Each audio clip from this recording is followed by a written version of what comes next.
ladies and gentlemen, honored guests, esteemed delegates, welcome to Abu Dhabi, my home city of Abu Dhabi in the United Arab Emirates, a country that stands at the crossroads of tradition and innovation, a country that connects the world, not only through its strategic geographical position, but through a philosophy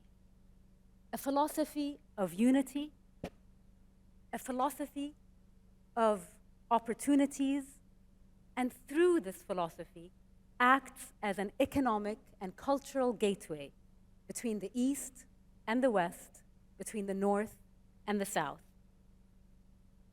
A country whose leaders long understood that sustainability is not a motto. Sustainability is a must. Sustainability is part of an identity. And yes, ladies and gentlemen, sustainability is an economic imperative. This is an economic imperative that provides us with a competitive advantage. This is clear, this is present, and it is what will propel us into the future. Ladies and gentlemen, it is my great honor to inaugurate the opening of this plenary of the 12th World Environmental Education Congress. This Congress has a pivotal theme, the triple planetary crisis, aligning environmental education with education for sustainable development. This Congress speaks to the heart of the challenge we face: climate crises, pollution and waste, and the loss of nature and biodiversity. The planetary boundaries framework presented by Professor Johan Rockström in 2023 starkly indicates that we have crossed six of the 9 critical planetary thresholds, including those for the climate and the biosphere. Alarmingly, the number of boundaries crossed has doubled since the first assessment in 2009. Also, according to the IUCN, the world's largest environmental network, with its 15,000 scientists, its Red List assessment of 2023 revealed that a quarter of our planet's species are at risk of extinction. So, ladies and gentlemen, our collective mission to address climate change, to reverse biodiversity loss, cannot be more clear and more urgent. And I truly believe that our only path in addressing these existential and interconnected challenges is through radical education. And as Her Highness just mentioned in her opening, this approach to education must be transformative. It must be empowering, and it must be enabling towards a new economic paradigm and imperative. And let me start perhaps with a story. Over 10 years ago, I was joined by Jack Dangermond. I know that you were here. Well, he was here on the stage with me when we inaugurated a flagship program of the Environment Agency focused on environmental information. And at the time, when we assessed the critical obstacles to making decision, one of the main issues was access to information. And I look forward to, Jack, your presentation, but I feel that we have come a very long way. We have crossed the threshold with respect to access to information. But yet, our actions aren't necessarily being translated to actions toward environmental implementation and strategy implementation. We are challenged. We are challenged by artificial intelligence, and through certain algorithms, information is being repackaged and polarizing an already polarized world.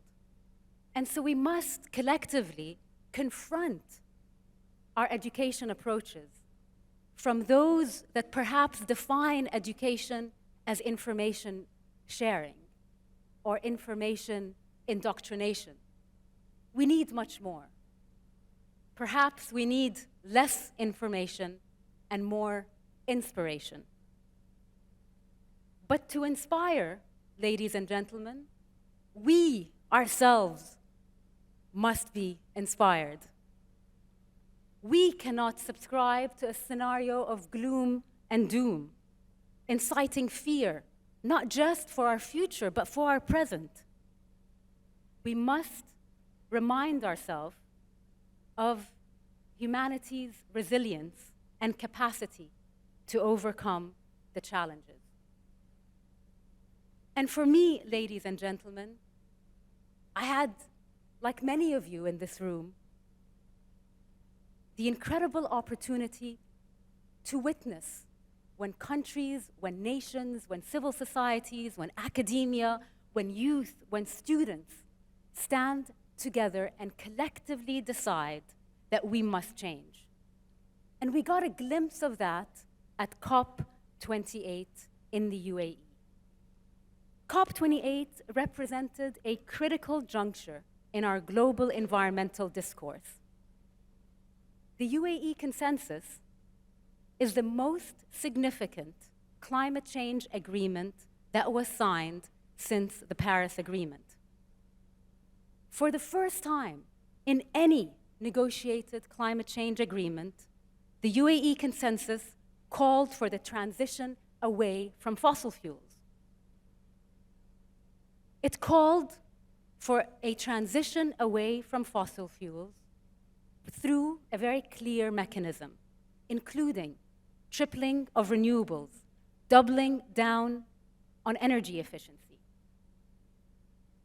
But it also, for the very first time, recognized and agreed that we cannot address the planetary crises in isolation. Biodiversity loss and climate change are two sides of the same coin. And it called for the convergence of the agendas of the UN conventions. I am incredibly proud, as president of the International Union for the Conservation of Nature, that through the UAE consensus and through the agreement of the parties, for the very first time, we called for an end to deforestation by 2030.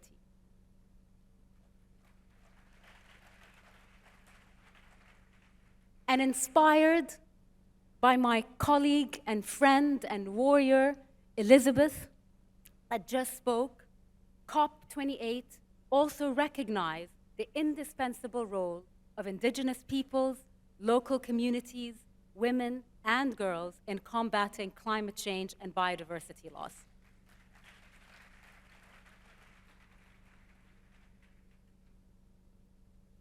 The world also came together in Montreal. The world came together and through the Kunming-Montreal Biodiversity Framework agreed to protect 30% of the world's marine and terrestrial environment. We also came together through the UN High Seas Treaty to agree on protecting the seas that are out of national territories. Also, in 2022, 175 nations resolved to establish a legally binding agreement to end plastic pollution. So yes, there is clear momentum that we must as educators, we must as activists, we must as actionists embrace and carry through. But the actions of governments alone is not enough. We need all of us. We need everybody in this room to work together to address the challenges brought by the planetary crises. And the cake is huge. It's not just, as I said, for governments alone or environmental educators alone. We have to transform not only the way we produce energy and electricity, and we all know this underpins our economic trajectories as well. We need to revolutionize the way we produce our food. And yes, we need to also revolutionize the way we think of and our relationship with nature. And the only way we can do that is if this is underpinned by a fabric of the society that believes for this to happen. This needs to be done by people. And this is where I believe the World Environmental Education Congress plays a pivotal role. You empower, you inspire individuals not only to make informed decisions, but to really lead and really to embrace the new economy that we must create. And here I'd like to quote IUCN's first Secretary General, who in 1949 insightfully said, "Unless a population is aware of its moral obligation, respecting the living communities which forms its environment, from which its sustenance is desired, no laws can save these natural communities."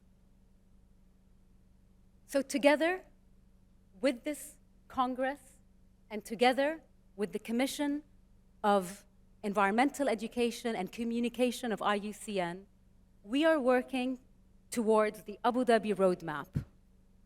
We are working towards a roadmap that presents a set of actions with respect to education in order for us to not only respond, but lead in the way we can educate current generations and empower with them with the tools that are required.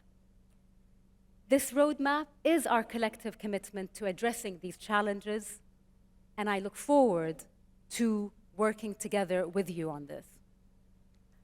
I eagerly anticipate the outcomes of this Congress and our continued collaboration, and look forward to welcoming you back in Abu Dhabi for the IUCN World Conservation Congress in October 2025.